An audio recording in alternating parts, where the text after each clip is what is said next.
How do we know that images of Jesus Christ, which we have from the early church, are true likenesses of Jesus?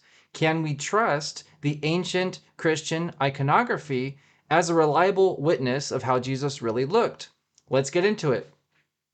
So many people look at a few different pictures of early Christian art, and they jump to the hasty claim that, oh, Christians just made Jesus look Roman because this guy looks Roman, or they say they made him look like a god. He looks like a pagan god. Okay.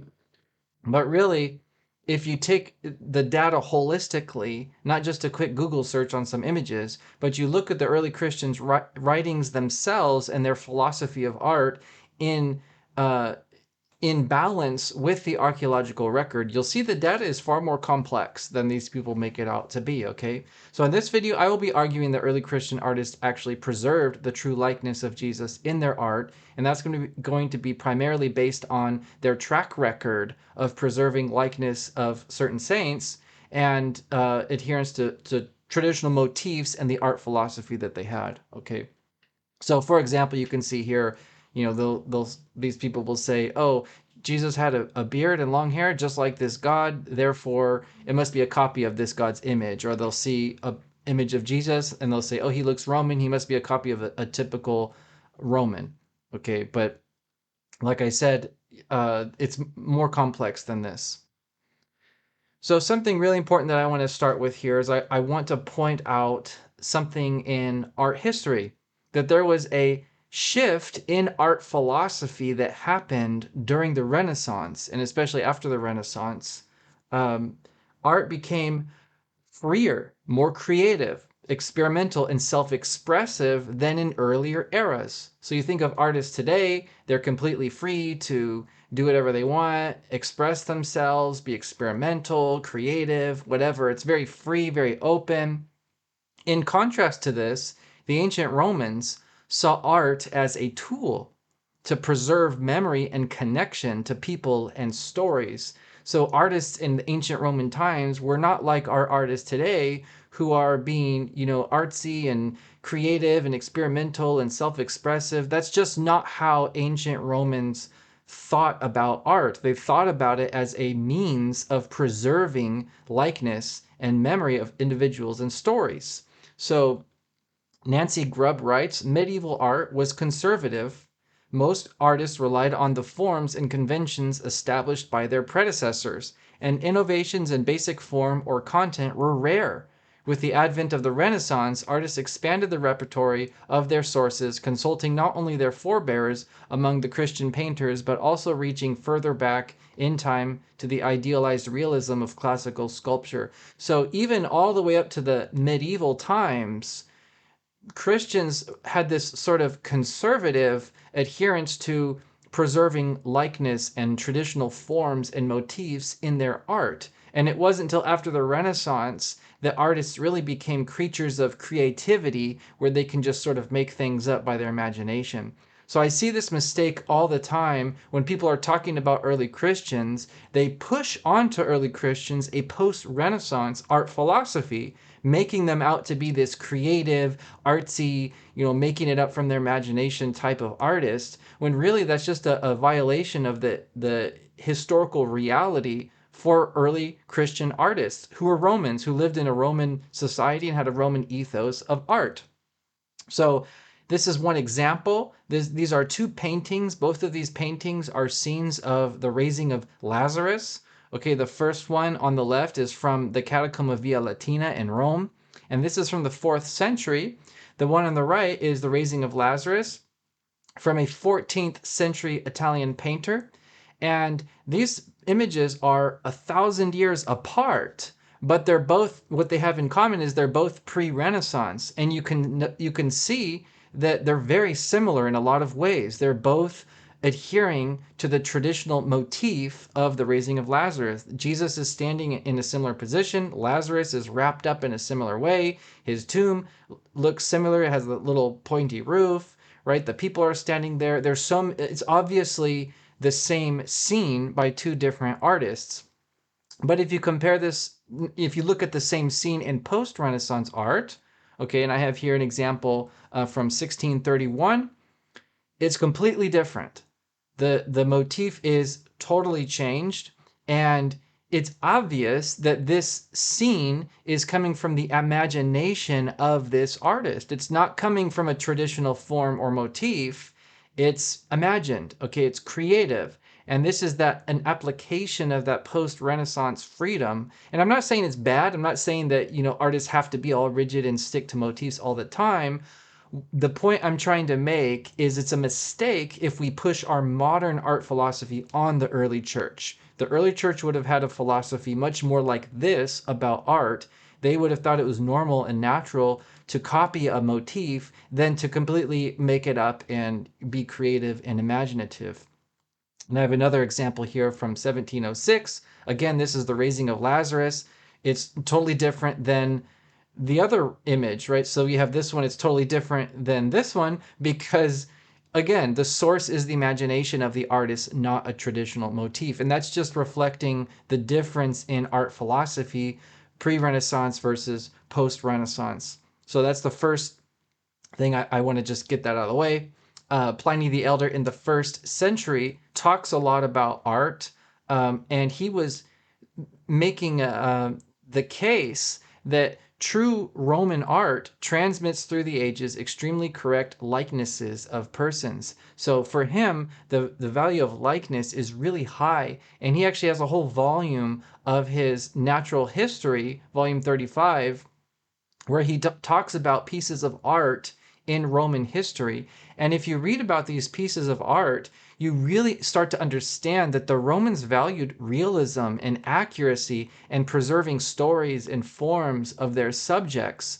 So it's a really great source. It's a non-Christian ancient Roman book that talks a lot about Roman art, and you can really start to put together an understanding of how Romans understood art. So here's a quote from that book. It says, "When a freedman of Nero was giving at Anzio a gladiatorial show, the public porticos were covered with paintings, so we are told, containing lifelike portraits of all the gladiators and assistants. This portraiture of gladiators has been the highest interest in art for many generations now." So what is the highest interest in art for many generations in Roman society? Well, it's lifelike portraits. It's realistic, accurate portraits of people.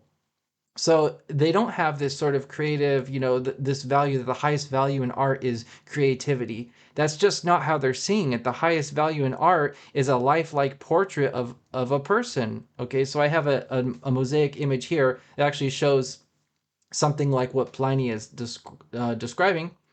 And you can see that these portraits are, pretty realistic, showing gladiators. It's a scene from a real gladiatorial fight. So early Christians lived long before the Renaissance, and they lived in Greco-Roman society. So they inherited this Greco-Roman ethos of art. So, and this was especially the case since Christians were struggling with paganism, and they actually condemned pagans for making false images which are devoid of truth. So the Christians, especially among the Romans, valued true images and true likenesses in their image. So the Christian writer Lactantius in the 4th century wrote, "For the plan of making likenesses was invented by men for this reason, that it might be possible to retain the memory of those who had either been removed by death or separated by absence." So for him, the whole purpose of having painting was to retain memory. It wasn't about creativity, making it up and making fake images from self-expressive artists. It was retaining the memory. It was about truth and preserving likeness. St. Gregory the theologian, "It is the very nature of the image to be a copy of the archetype and to be called after it." St. Cyril of Alexandria, "Images are like archetypes, for it is necessary for them to be thus and not otherwise." So naturally, the Romans valued also the transmission of likeness through copying archetypal pictures. So they would actually have a picture as a reference, and then they're just copying that picture, and in their copy, they're preserving the likeness. Philo of Alexandria wrote this, mentioned this in his book on the cherubim. He says, "Archetypal pictures and statues are placed in front of painters and statuaries." So again, the more you spend time in early Christian philosophy of art, and then you pair that with the archaeology, you start to get a holistic understanding that, oh, wow, these guys weren't being very creative and imaginative about their art.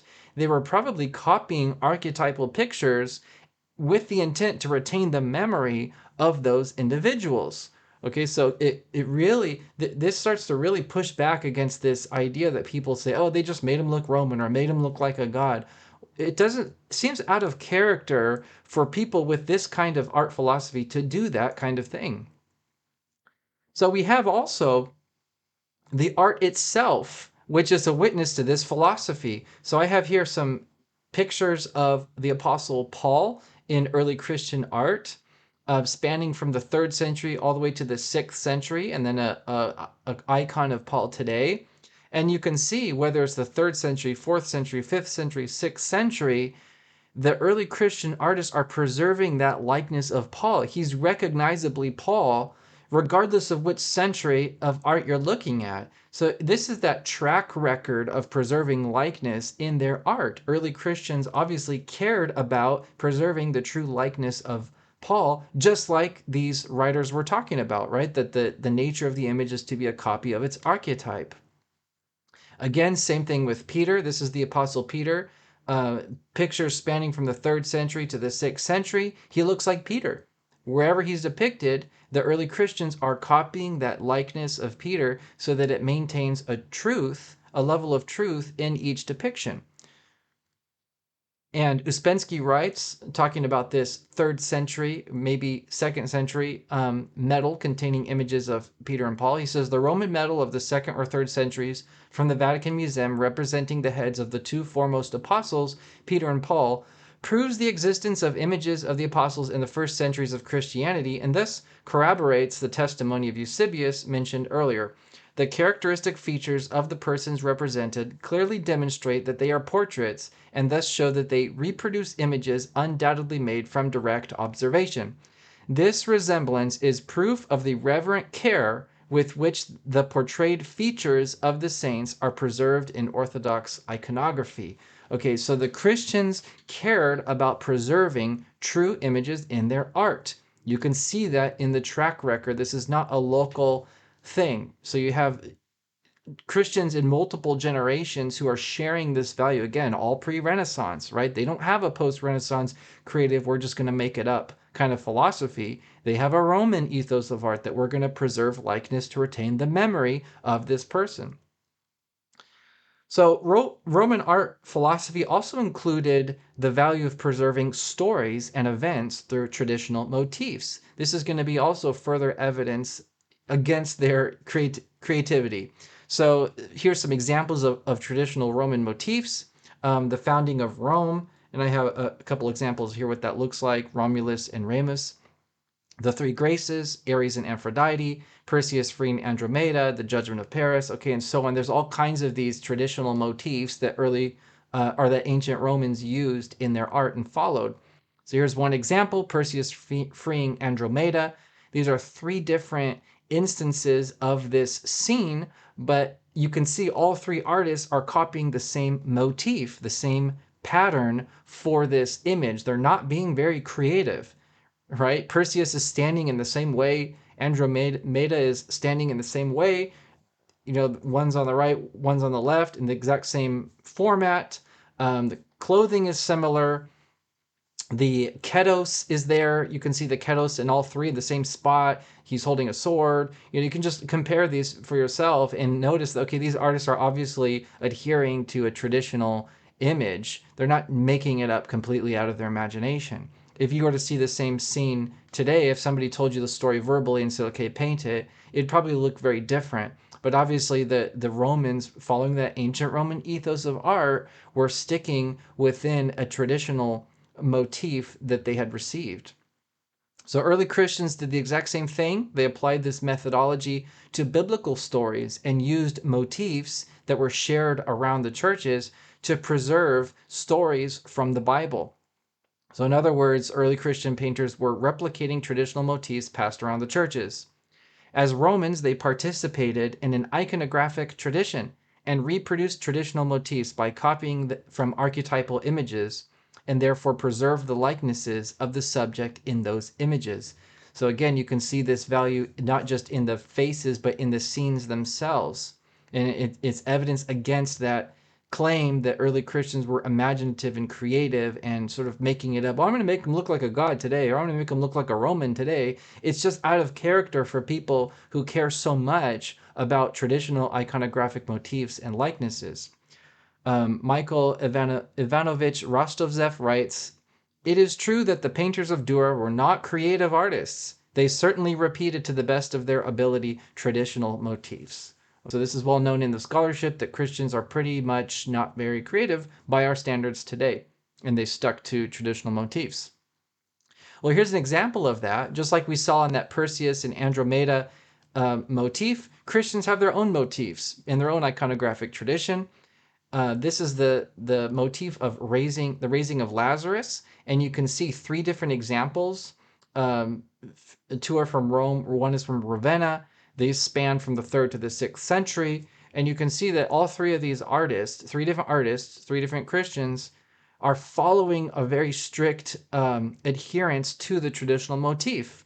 Like the house of Lazarus looks the same. Jesus is standing in the same way, wearing the similar clothes, with a similar hair, and he's extending his hand in a similar way, right? You can see these look like three different copies of the same archetypal image, which is what you would expect within the Greco-Roman art philosophy at the time, which the early Christians were operating under. So it begs the question, and if you're familiar with early Christian images of Jesus, this question will come up. If Christians cared about likeness, then why is there diversity in the images of Christ? Okay, so sometimes you look at Christ in early Christian art, he has long hair, sometimes it's short hair, sometimes it's bearded, not bearded. Well, I'll start by saying the diversity is usually exaggerated. Okay, there's actually a lot of consistency in the way early Christians depict Christ. This is especially true for his clothing and his hair color, his hair texture, his body shape and size. All of that is very consistent.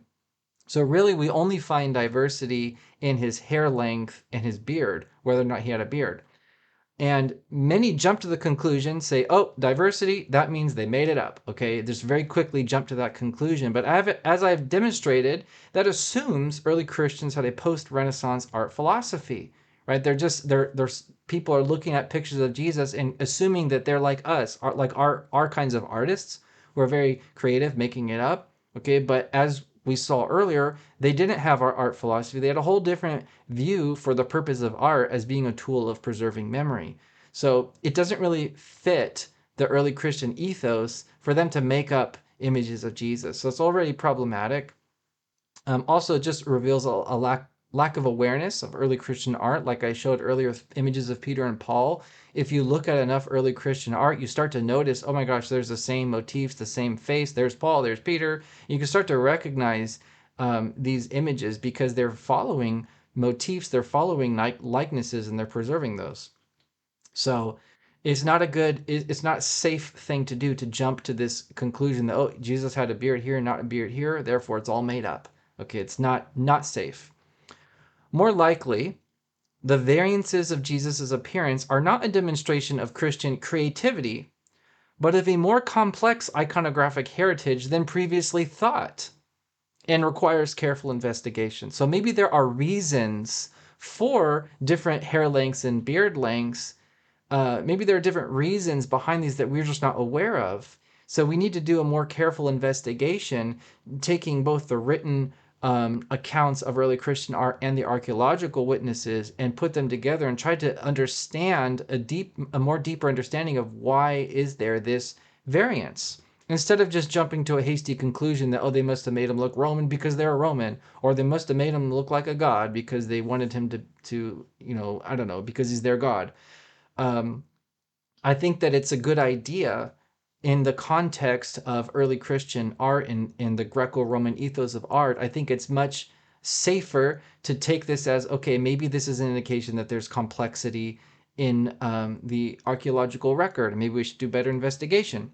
So here's just a few examples of how this possible explanations for the variance in hair and beard length. So maybe Jesus changed his hair during his lifetime, Or maybe certain transmission lines were corrupted of his image. So maybe some images are more accurate than others, right? So now there's a question of like, it's almost like textual criticism in biblical scholarship. Maybe there are transmission lines that are better than others. Again, requires further investigation. Or maybe Jesus had a hairstyle which was easy to mistake as short hair. And I have an example here of a statue of Apollo.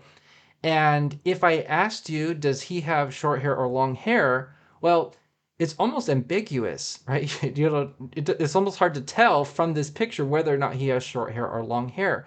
But if you look at the statue from behind, you'll see he actually has long hair.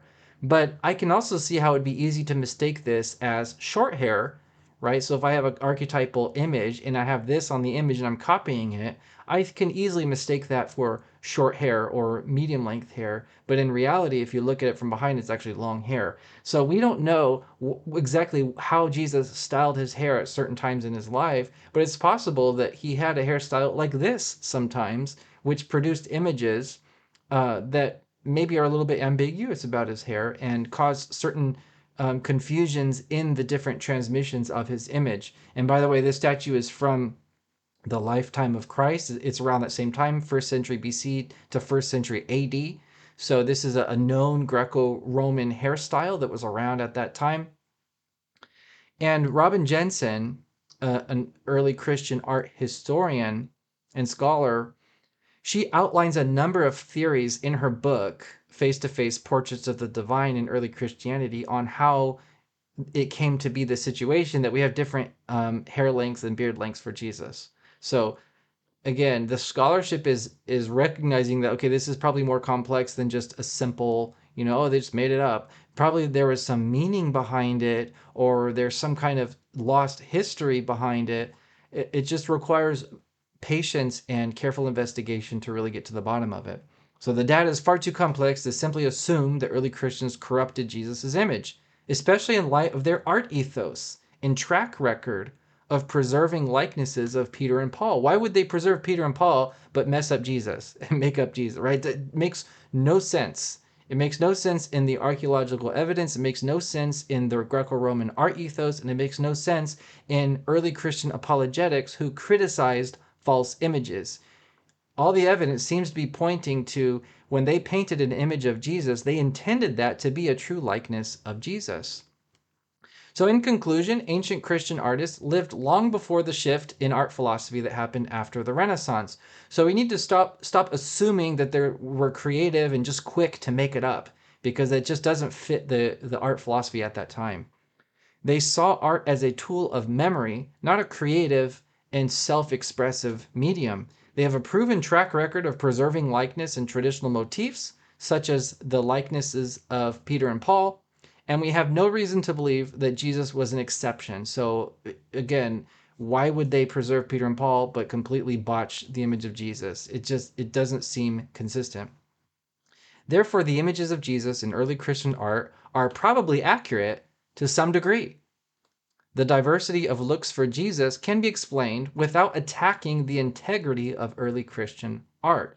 So I think that early Christian art is very important to consider when reconstructing the image of Jesus. I think it's our best resource, and I think we can trust it. So in the next parts of this series on the image of Jesus from early Christian iconography, I'll be talking about the different theories for why Jesus has long hair, short hair, beard, no beard, okay, and going through some of those theories and considering them and weighing the evidence. So if you haven't already, please subscribe, and I'll see you next time.